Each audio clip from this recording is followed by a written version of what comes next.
ये बढ़िया इसमें ज़्यादा पानी जमा गया।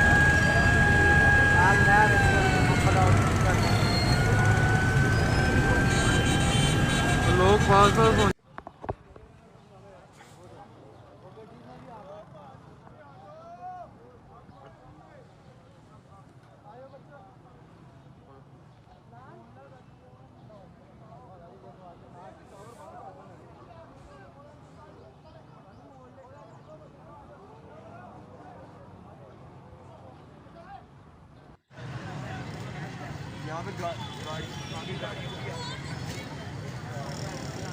गड्डी सड़दी पई इंतहा अग जड़ी है।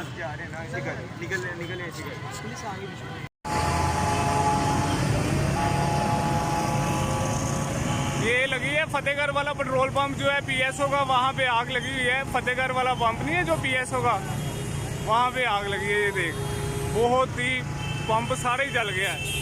ये धुआं देख।